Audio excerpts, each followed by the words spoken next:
Hello guys, আজকে আমরা ট্রাইহ্যাকমিতে একটি প্রবলেম সলভ করব। তো প্রবলেমটা হচ্ছে, আপনারা প্রি সিকিউরিটি যে পথ আছে এই পথের ভিতরে গেলে দেখবেন যে হাউ দ্য ওয়েব ওয়ার্কস এই রুমের ভিতরে একটা প্রবলেম আছে, সেটা হচ্ছে ডিএনএস ইন ডিটেল। তো আজকে আমরা ডিএনএস ইন ডিটেল এই প্রবলেমটা দেখব। তো এখানে একটা ভিডিও আছে, আপনারা ভিডিওটা ইউটিউবের ভিডিও, এটা প্লে করলে ডিএনএস সম্পর্কে অনেক কিছু জানতে পারবেন। ডিএনএস ইন ডিটেল, এখানে ডিএনএস সম্পর্কে সবকিছু বলছে যা যা দরকার হবে এই প্রবলেমটা সলভ করার জন্য। তো এই ভিডিওটা আপনারা হচ্ছে যে ভালো মতো দেখবেন। তো এখানে হচ্ছে যে কিছু ডেসক্রিপশন লিখছে। হোয়াট ইজ ডিএনএস, আমরা একটু পড়ি। ডিএনএস হচ্ছে domain name system, provides a simple way for us to communicate with devices on the internet without remembering complex numbers. Much like every house has a unique address for sending mail directly to it, every computer on the internet has its own unique address to communicate with it called IP address. An IP address looks like the following. এই যে IP অ্যাড্রেসটা কিভাবে দেখতে হয় এটা বলছে। 4 sets of disease ranging from 0 to 225 separated by a period. When you want to visit a website, it's not exactly convenient to remember this complicated set of numbers, and that's where DNS can help. So instead of remembering এই যে complex নাম্বারটা, you can remember tryhackme.com instead. তো এটা হচ্ছে যে TryHackMe IP address 104 IP address না, আসলে এটা হচ্ছে যে ডোমেইনের যে নেমটা, এটাই হচ্ছে যে 104.226.10.229। তো এটা মনে রাখা হচ্ছে যে এটা কষ্টকর এই কমপ্লেক্স নাম্বারটা। তো এর পরিবর্তে হচ্ছে ডোমেইন নেম সিস্টেমটা ইউজ করা হয়, যে tryhackme.com, এটা মনে রাখা অনেক সহজ। তো এই জন্য ডোমেইন নেম সিস্টেমটা আসছে। তো এখানে একটা কোয়েশ্চেন বলছে, আমরা দেখি কি বলছে। What does DNS stand for? DNS মানে কি? ডিএনএস মানে হচ্ছে ডোমেইন নেম সিস্টেম। তো আপনারা ডোমেইন নেম সিস্টেম লেখাটা কপি করে নেবেন, এরপর হচ্ছে যে এখানে পেস্ট করে দিবেন, এরপর সাবমিট দেন। এই দেখেন ইউর আনসার ইজ কারেক্ট। তার মানে আমাদের টাস্ক 1টা হচ্ছে কমপ্লিট। টাস্ক 2 হচ্ছে ডোমেইন হায়ারার্কি। তো ডোমেইন হায়ারার্কি সম্পর্কে এখানে বলছে যে এই যে দেখেন root domain, top level domain, second level domain. এরপর দেখেন যে অনেকগুলা ডোমেইনের এক্সাম্পল এখানে আছে। .edu, .com, .government, .mil। তো .edu হচ্ছে যে এমআইটি হচ্ছে যে এডুকেশনাল একটা ইনস্টিটিউশন, এই জন্য .edu। .com হচ্ছে কমার্শিয়াল, যে গুগল, ট্রাইহ্যাকমি। এরপর হচ্ছে গভর্নমেন্ট, যেগুলা হচ্ছে যে সরকারি যে ওয়েবসাইটগুলো থাকে, ইউএসএ, নাসা। এরপর হচ্ছে .mil হচ্ছে আর্মি, অর্থাৎ মিলিটারির জন্য এই ডোমেইনটা ইউজ করা হয়, .mil মিলিটারি। তো এখানে দেখেন টপ লেভেল ডোমেইন সম্পর্কে বলছে।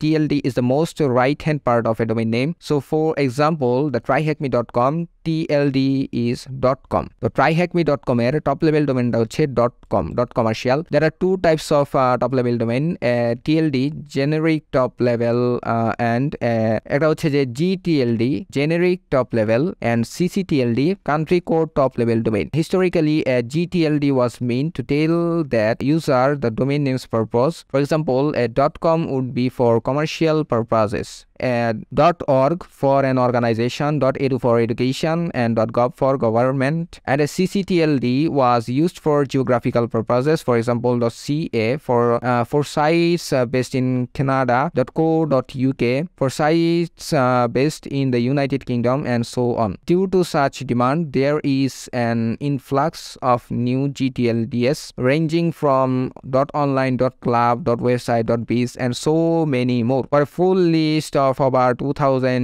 TLDs, click here. তো এই যে TLD টা আছে টপ লেভেল ডোমেইন, এটার 2000 ধরনের টপ লেভেল ডোমেইন আছে। এটা সম্পর্কে জানতে আপনারা এখানে ক্লিক করবেন। তো এই দেখেন 2000 ধরনের হচ্ছে যে টপ লেভেল ডোমেইন আছে, এগুলা এখানে বলছে, এগুলা সম্পর্কে আপনারা এখান থেকে জানতে পারবেন। তো আমরা নিচে দেখি second level domain. Taking tryhackme.com as an example, that .com part is the TLD top level domain and tryhackme is the second level domain, অর্থাৎ ডোমেইনের মধ্যে যে নামটা থাকে ওয়েবসাইটের, ওইটাই হচ্ছে যে second level domain. When registering a domain name, the second level domain is limited to 63 characters plus the TLD and can only use a ছোট হাতের A to Z, 0 to 9 and hyphens, cannot start or end with hyphens or have consecutive hyphens. এই যে ওয়েবসাইটের নামটা আছে এটা 63 ক্যারেক্টারের ভিতরে হইতে হবে, এটা একটা লিমিটেশন আছে সেকেন্ড লেভেল ডোমেইনের। এরপর হচ্ছে যে subdomain, a subdomain site on the left hand side of the second level domain using a period to separate it. For example, in the name name admin.tryhackme.com. The admin part is the subdomain. A subdomain name has the same creation restrictions as a second level domain, being limited to 63 characters and can only use choto hater mane smaller A to Z 0 to 9 and hyphens. You can use multiple subdomains split with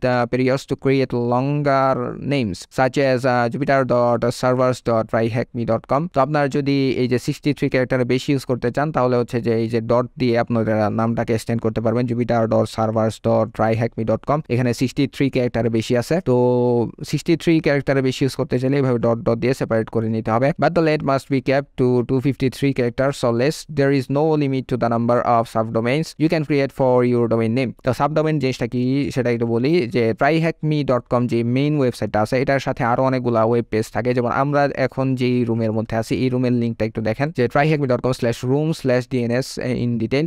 এই যে এটাও কিন্তু একটা হচ্ছে যে web page. তো এই পেজটা যদি আপনারা হচ্ছে যে এই পেজটার জন্য আলাদা একটা ডোমেন কিনেন, এটা হচ্ছে যে সাবডোমেন। তো এটা মেইন হোম পেজের আন্ডারে, মেইন ওয়েবসাইটের হোম পেজের আন্ডারে অন্যান্য যেই ছোটখাটো ওয়েব পেজগুলো থাকে ওইগুলো হচ্ছে যে সাবডোমেন। যেই ছোটখাটো ডোমেনগুলো থাকে ওইগুলো হচ্ছে সাবডোমেন। যেমন হচ্ছে যে ট্রাইহ্যাকমির একটা সাবডোমেন হতে পারে যে অ্যাডমিন প্যানেলের জন্য যদি একটা ডোমেন কেনা থাকে, তো ওইটা হচ্ছে admin.tryhackme.com, ওটা একটা সাবডোমেন হতে পারে। মেইন যে ডোমেনটা আছে ওটার সাথে যদি আরো কিছু ছোটখাটো পেজের ডোমেন থাকে ওটা হচ্ছে যে সাবডোমেন। তো এখানে কয়টা কোশ্চেন বলছে আমরা দেখি। What is the maximum length of a subdomain? সাবডোমেনের ম্যাক্সিমাম লেন্থ কত? সাবডোমেনের ম্যাক্সিমাম লেন্থ হচ্ছে 63। সো আমরা 63 দিয়ে দেই। এই দেখেন ইউর আনসার ইজ কারেক্ট, তার মানে ঠিক আছে। Which of the following characters can't be used in a subdomain 3b? তো এখানে আসলে কি ইউজ করা যাবে না, আন্ডারস্কোর ইউজ করা যাবে না। এই যে এখানে এক্সাম্পলটা দিছে, তো আমরা সম্ভবত আন্ডারস্কোর ইউজ করা যাবে না। আমরা দেখি আন্ডারস্কোরটা দিয়ে সাবমিট দিয়ে। এই দেখেন your answer is correct. What is the maximum length of A domain name? Maximum length of A domain name হচ্ছে 63 হওয়ার কথা। 63 না হলে 253 হবে। ইউর আনসার ইজ ইনকারেক্ট, তার মানে এটা ঠিক নাই। তাহলে 253 ম্যাক্সিমাম হচ্ছে 253 পর্যন্ত বাড়ানো যায় হয়তো বা। এই দেখেন 253, যে এখানে 253 ক্যারেক্টারস অর লেস দেওয়া আছে। ইউর আনসার ইজ কারেক্ট, তার মানে ঠিক আছে। What type of top level domain is .co.uk? এটা কোন টাইপের টপ লেভেল ডোমেইন? .co.uk এটা হচ্ছে CCTLD। CCTLD হচ্ছে জিওগ্রাফিক্যাল এরিয়ার জন্য ইউজ করা হয়, জিওগ্রাফিক্যাল পারপাসে। তো CCTLD হওয়ার কথা। এই দেখেন ইউর আনসার ইজ কারেক্ট। তাহলে what type of top level domain is .co.uk? এটা হচ্ছে CCTLD। CCTLD মানে হচ্ছে আপনার country code top level domain. তো আমাদের টাস্ক 2টাও কমপ্লিট, ডোমেইন হায়ারার্কি। এরপরে টাস্ক 3তে আছে হচ্ছে রেকর্ড টাইপস। তো রেকর্ড টাইপস জিনিসটা কি আমরা দেখি। DNS record types. আচ্ছা, DNS রেকর্ড টাইপস আপনারা এগুলো ভালো মতো পড়বেন। DNS isn't just for website through and multiple types of DNS record exist. We'll go over some of the most common ones that you are likely to come across. These records resolve to IP version 4 addresses. For example, এটা হচ্ছে IP version 4 এর একটা IP। এখানে দেখেন 4টা A, fruitful A record, এটাকে কিভাবে pronounce করে আমি ঠিক জানি না। This records resolve to IP version 6 address. এটা একটা IP version 6 এর IP, এটাও রেকর্ড করা হয় এইভাবে। তো IP version 4 এর আইপিটা কিভাবে রেকর্ড করা হয় দেখেন, সিঙ্গেল একটা এ দিয়ে আর 4টা এ দিয়ে হচ্ছে IP version 6 এর আইপিটা রেকর্ড করা হয়। C name record. This records resolve to another domain name. For example, TryHackMe's online shop has the subdomain name store.tryhackme.com which returns a C name record shopify.com. Another DNS request would then be made to shops.shopify.com to work out the IP address. আচ্ছা, C name record নামে একটা record আছে, MX record. These records resolve the address of the server that handle the email for the domain you are querying. For example, a max record response for TryHackMe.com would look something like lt1.aspmx.l.google.com. These records also come with a priority flag. This tells the client in which order to try the servers. This is perfect for if the main server goes down and email needs to be sent to a backup server. তো CNAME record, MX record, এই রেকর্ডগুলো সম্পর্কে আপনারা হচ্ছে যে net থেকে আরো আলাদাভাবে ডিটেইলসে পড়ে নেবেন। এরপরে আছে হচ্ছে TXT record. TXT records are free text fields where any text-based data can be stored. TXT records have multiple uses, but some common ones can be to list servers that have the authority to send an email on behalf of the domain. They can also be used to verify ownership of the domain name when signing up for third-party services. What type of record would be used to advise where to send mail? What type of record would be used to advise where to send mail, কোথায় mail send করতে হবে। এটা কোন টাইপের record? এটা I think MX record হতে পারে, আমরা ট্রাই মেরে দেখি কি অবস্থা। আচ্ছা এটা এমএক্স রেকর্ড না, টিএসটি রেকর্ড হতে পারে, এটাও না, তাহলে কি CNAME record? What type of record would be use to advise where to send mail? আচ্ছা এটা কি এমএক্স নাকি শুধু এমএক্স? লিখে দেখি কি অবস্থা।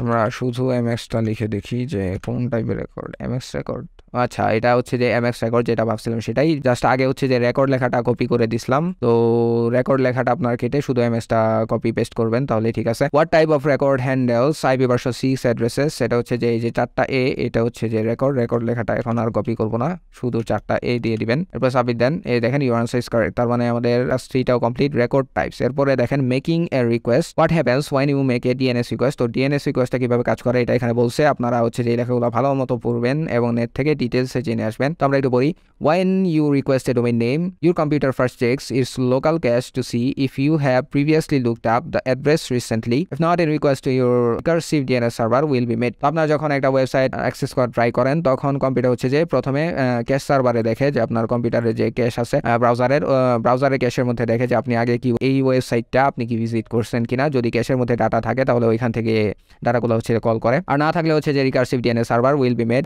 Request to your recursive DNS server will be made, না থাকলে অন্য process. A recursive DNS server is usually provided by your ISP, but you can also choose your own. This server also had a local cache of recently looked up domain names. If a result is found locally, this is sent back to your computer and your request ends here. This is common for popular and heavily requested services such as Google, Facebook, Twitter. If the request cannot be found locally, a journey begins to find the correct answer starting with the internet's root DNS server. তো যদি আপনার হচ্ছে যে ব্রাউজারের ক্যাশের মধ্যে এই ওয়েবসাইটটা না থাকে, তাহলে হচ্ছে যে আপনাদের যে আইএসপি প্রোভাইডার আছে তাদের একটা ক্যাশ সার্ভার থাকে, ওই ক্যাশ সার্ভারে যায় দেখে যে আপনি যে ওয়েবসাইটটা হচ্ছে যে রিকোয়েস্ট করছেন ওইটা কি তাদের ক্যাশ সার্ভারে আছে কিনা। আপনারা হচ্ছে যে কিছুদিন আগে শুনছেন যে বাংলাদেশ থেকে ফেসবুক এবং ইউটিউবের যে ক্যাশ সার্ভারগুলো হচ্ছে যে বন্ধ করে দেওয়া হয়েছে, ওই ক্যাশ সার্ভারটা হচ্ছে এটা রিকার্সিভ DNS সার্ভার। এগুলো হচ্ছে যে আইএসপি এই সার্ভারগুলো হচ্ছে যে প্রোভাইড করে থাকে। আইএসপি এই সার্ভারগুলো হচ্ছে যে ইনস্টল করে, তাদের সার্ভারে হচ্ছে যে কিছু ক্যাশ ডেটা জমা থাকে। তো বাংলাদেশে তো হচ্ছে যে ইউটিউব এবং ফেসবুকের ক্যাশ সার্ভার অফ করে দিছে, যে কারণে এখন স্পিডটা একটু স্লো। আমি যতটুকু জানি যে অফ করে দিছে ক্যাশ সার্ভারগুলা। তো এরপর হচ্ছে যে আপনাদের লোকাল ব্রাউজারে ক্যাশে না পাইলে ওই আইএসপির যে ক্যাশ সার্ভার আছে ওইখানে দেখে যে এই ওয়েবসাইট আছে কিনা। না পাইলে এরপর হচ্ছে যে ইন্টারনেট রুট DNS সার্ভারে যায়। The root servers act as the DNS backbone of the internet. Their job is to redirect you to the correct top level domain server depending on your request. If for example you request www.tryhackme.com, the root server will recognize the top level domain of .com and refer you to the correct top level domain server that deals with .com addresses. আপনি যে ওয়েবসাইটটা request করছেন ওটা যদি .com বা .edu যেই top level domain হবে ওইটা হ্যান্ডেল করার যে সার্ভারটা আছে ওইখানে রিকোয়েস্ট পাঠাবে। The top level domain server holds records for wire to find the authoritative server to answer the DNS request. The authoritative server is often also known as the name server for the domain. For example, the name server of tryhackme.com is kip.ns.cloudflare.com and uma.ns.cloudflare.com. এটা হচ্ছে যে authoritative server আর কি এই TryHackMe, যে এটা যেখানে host করা হয়েছে ওটা maybe. You will often find multiple name servers for a domain name to act as a backbone in case of one goes down. তো মাল্টিপল সার্ভারও পাওয়া যায়, কারণ হচ্ছে ব্যাকআপ সার্ভার নেওয়া থাকে অনেক ওয়েবসাইটের। তো এটাই একটা ওয়েবসাইট যেখানে হোস্ট করা হয় এটাই maybe. An authoritative DNS server is the server that is responsible for storing the DNS records for a particular domain name, and where any updates to your domain name DNS records would be made. Depending on the record type, the DNS record is then sent back to the recursive DNS server, where a local copy will be cached for future requests and then relayed back to the original client that made the request. DNS records all come with a TTL, time to live. TTL means time to live value. This value is a number represented in seconds that the response should be saved for locally until you have to look it up again. Caching saves on having to make a DNS request every time you communicate with the server. আচ্ছা এখানে কিছু question আছে দেখি। What field specifies how long a DNS record should be cached for?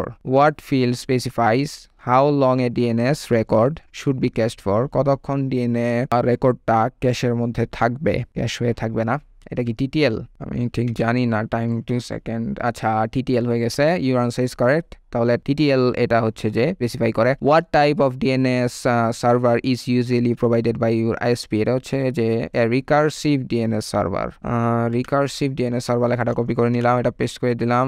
হওয়ার কথা, your answer is incorrect. Why? Recursive DNS server. What type of DNS server is usually provided by your ISP? Recursive, শুধু recursive লেখাটা দেন, এই যে দেখেন your answer is correct, ঠিক আছে। এটা রিকার্সিভ DNS সার্ভার, যেহেতু DNS সার্ভার লেখাটা উপরে লেখা আছে তাই আমরা শুধু রিকার্সিভ লেখাটা লিখে দিলাম। What type of server holds all the records of a domain? ডোমেইনের সবগুলা রেকর্ড কোথায় জমা থাকে? এটা হচ্ছে যে ওই যে যেখানে হোস্টিং করা থাকে, TLD সার্ভার হোল্ডস রেকর্ডস। তাহলে এটা হচ্ছে যে TLD server, top level domain server holds records for, না এটা হচ্ছে আপনার আচ্ছা অথরিটেটিভ সার্ভার বলা হয় এটাকে, এই যে অথরিটেটিভ সার্ভার। সো অথরিটেটিভ, আমরা সার্ভার লেখাটা কেটে দেই, অথরিটেটিভ এটা, এই দেখেন ইউর আনসার ইজ কারেক্ট, তার মানে ঠিক আছে।